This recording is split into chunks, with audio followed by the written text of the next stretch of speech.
Hola, hola. Soy Luis Miguel Cruz, el Lucho, y esto es Historias al Oído, el podcast semanal del Toque, donde narramos textos periodísticos de excelencia, sin teque ni leque. Suscríbete a nuestros canales en iVoox, Spotify, Google Podcast, Apple Podcast y recibe cada semana la alerta de un nuevo episodio. Queremos escucharte. Envíanos un mensaje de voz a través del número de WhatsApp +1 442 822 4901. Y ahora nuestro episodio de hoy. Alejandro Gil Fernández, ¿sacrificio político o justicia real en Cuba? Texto periodístico Eloy Viera Cañive. Narración Luis Miguel Cruz, el Lucho. En el ámbito legal, la culpa in vigilando es una responsabilidad especial que se aplica a quienes tienen un deber específico de vigilancia sobre otras personas. Por ejemplo, padres, titulares de centros educativos, empleadores. Un ejemplo concreto sería la responsabilidad de los padres por los daños causados por un menor de edad. En el derecho administrativo cubano existe una variante de culpa in vigilando, llamada responsabilidad colateral. La responsabilidad recae sobre dirigentes y funcionarios estatales que, sin ser responsables de hechos cometidos por sus subalternos, tienen la responsabilidad de evitar que estos acontezcan. Alejandro Gil Fernández, exministro de Economía y Planificación, fue acusado de cometer graves errores en el desempeño de sus funciones durante la emisión nocturna del Noticiero Nacional de Televisión del 7 de marzo de 2024.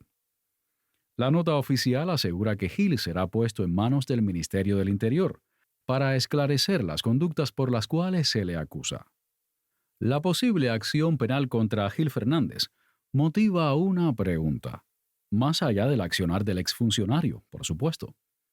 ¿Dónde quedó la culpa in vigilando y la responsabilidad colateral? Prefiero, pues, no hablar de Gil. Su destino es el fruto de sus decisiones, el resultado de participar activa y conscientemente en un sistema que no entiende de reglas de justicia o de debido proceso. El resultado de haber contribuido a que otros como él sufrieran la furia de los privilegiados. Prefiero entonces hablar de lo que hay detrás de esta noticia. Gil puede ser, como muchos en su posición, un funcionario mentiroso y corrupto, pero su falta de honestidad no es la raíz de los problemas actuales en Cuba. La muestra más fehaciente es que hace apenas un mes, el gobernante cubano Miguel Díaz-Canel, por partida doble, y el Ministerio de Economía y Planificación se desbordaban en agradecimientos y abrazos a Gil Fernández en la red social X, ese mismo Gil que hoy es catalogado de corrupto e insensible por la propaganda cubana. El 2 de febrero de 2024, los medios oficialistas anunciaron la destitución de Alejandro Gil y de los titulares de los ministerios de Ciencia, Tecnología y Medio Ambiente y de la Industria Alimentaria. La medida fue presentada como movimiento de cuadros. Entiéndase cuadro no como arte, sino como dirigente político en la jerga del gobierno cubano. La propaganda cubana, liderada por Arlene Rodríguez de Ribet, una periodista recientemente galardonada con el Premio Nacional de Periodismo y miembro del equipo de comunicación de Díaz-Canel, aseguró que tras la destitución de Gil se desató una campaña de desinformación impulsada por los medios del sur de Florida. Los propagandistas cubanos afirmaron que los analistas de pacotilla omitieron la información oficial en la cual se reconocía la dedicación de los destituidos a su tarea y que asumirían otras responsabilidades. También resaltaron que, en comparación con otras destituciones, la de Gil fue acompañada por un reconocimiento público y notorio a sus esfuerzos en momentos muy difíciles para la nación. Como ejemplo de que no había truene, algún que otro de los periodistas oficialistas mencionaron el mensaje de Díaz-Canel en X, que fue respondido con palabras de dignidad y altura por los afectados. La apología de Arlene Rodríguez y compañía al exministro Alejandro Gil Fernández en el podcast chapeando bajito contra las fake news, envejeció muy rápido, pero dejó un párrafo imprescriptible y que podría ser utilizado por la defensa de Hill, si es que algún día lo enjuician. Y cito textualmente: los ministros relevados en Cuba no se van, como en otros países, con la cartera llena. Son compañeras y compañeros que terminan una tarea realmente dura y demandante, que ha supuesto esfuerzo y entrega. Muy mal parada ha quedado la propaganda cubana, al ser desmentida y desacreditada no por el fact-checking de medios de prensa independientes, lo cual ya es costumbre, sino por la narrativa misma del poder al que sirve. Hoy, lo que queda, aunque borren los textos, son muestras de una propaganda que defendió otra mentira: la integridad de un funcionario que el poder llama corrupto. Muy mal parado también ha quedado Díaz-Canel, al reconocer que colaboradores de su círculo más íntimo han estado simulando para sacar provecho de su cargo mediante actos de corrupción.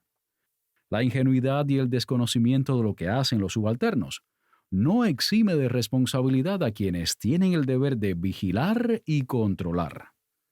Nadie tiene mayor culpa invigilando sobre los actos de su gabinete que el propio presidente. Mucho más si hablamos de Cuba, donde la ley establece que para exigir responsabilidades colaterales a los jefes, no hace falta que estos estuviesen vinculados directamente con el accionar ilícito de sus subalternos. En noviembre de 2023, por ejemplo, António Costa, primer ministro socialista de Portugal, dimitió después de 8 años en el cargo. La razón: un escándalo de corrupción que no lo incluía a él directamente, pero sí a varios miembros de su gabinete.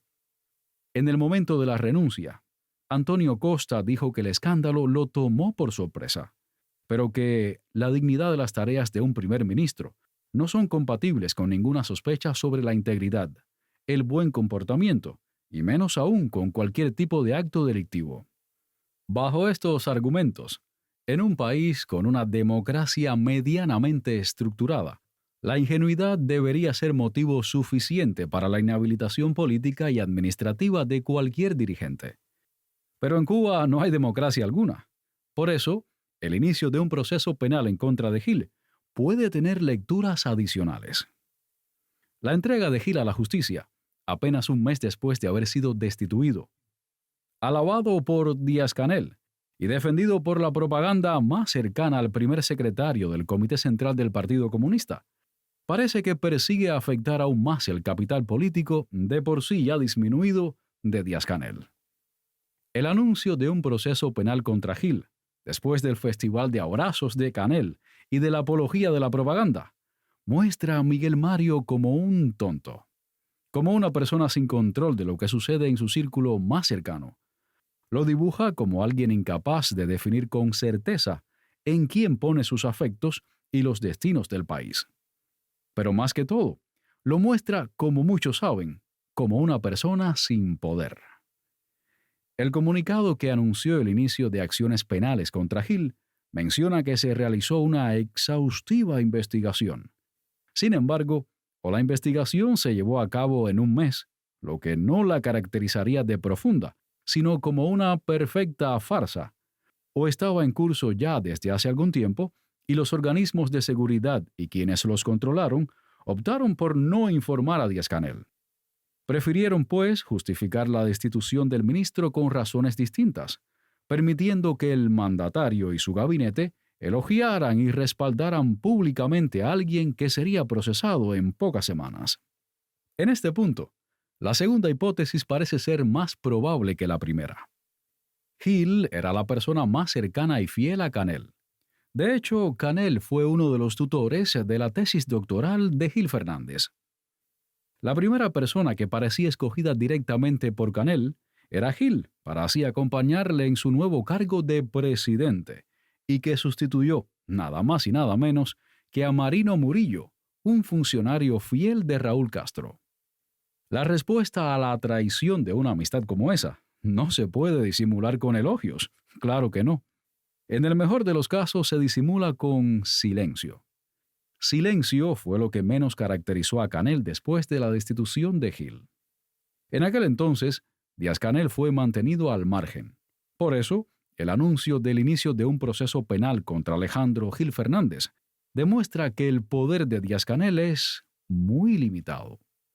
Una de las formas fundamentales de expresión del poder real en el totalitarismo insular cubano siempre ha sido la capacidad de ofrecer impunidad o de reprimir salvajemente. Felipe Pérez Roque, Carlos Balenciaga y Carlos Laje no fueron menos corruptos que lo que pudo haber sido Alejandro Gil. Sin embargo, el poder real cubano decidió, porque era políticamente más rentable, destituirlos y concederles impunidad. Por su parte, Juan Carlos Robinson pudo haber sido tan corrupto como Alejandro Gil, Carlos Laje, Carlos Balenciaga y Felipe Pérez Roque, pero el poder real entendió que lo políticamente redituable, en ese momento histórico, era judicializarlo e imponerle una pena de 15 años de prisión. Sin embargo, el enjuiciamiento de Alejandro Gil Fernández no parece ser redituable para Canel. Muy por el contrario. Pero Díaz-Canel tampoco parece tener la capacidad de ofrecer impunidad a quien hubiera preferido mantener en plan payama. Quien se beneficia con el inicio de un proceso penal en contra de Gil Fernández es el poder real en Cuba. Sí, el poder que, con Canel o sin Canel, debe enfrentar un creciente descontento social ante la crisis sistémica que vive el país y en ese enfrentamiento ofrecerle una víctima a un pueblo ávido de responsables siempre es beneficioso. A su vez, la posible imputación de Gil beneficia al poder porque profundiza la afectación a la imagen política de quien pudiese ser su próximo sacrificio, Díaz-Canel. La inesperada movida con Gil Fernández demuestra que Canel puede detentar nominalmente los más altos cargos del Estado cubano, pero es tan funcionario intermedio como lo fue Gil. Díaz-Canel no es el jefe. Díaz-Canel es un cuadro, o sea, un dirigente al que solo le ha sido perdonada, por esta vez, el daño colateral. Un cuadro al que, con el anuncio del enjuiciamiento de Gil, le han hecho un conteo de protección. Un cuadro que, como muchos analistas políticos y personas en las redes sociales pronosticaron, fue designado, un puesto a dedo, que bien podría perfectamente convertirse en el próximo chivo expiatorio del desastre que se gestaba bajo su silla presidencial, mucho antes, por supuesto, de que él llegara a sentarse. Siempre es más fácil justificar el sacrificio de una víctima disminuida que de una víctima saludable y aclamada. Has escuchado Historias al Oído. Episodio Alejandro Gil Fernández. ¿Sacrificio político o justicia real en Cuba? Texto periodístico Eloy Viera Cañive. Narrador Luis Miguel Cruz, El Lucho. Coordinadora Laura Roque Valero. Gracias por tu sintonía.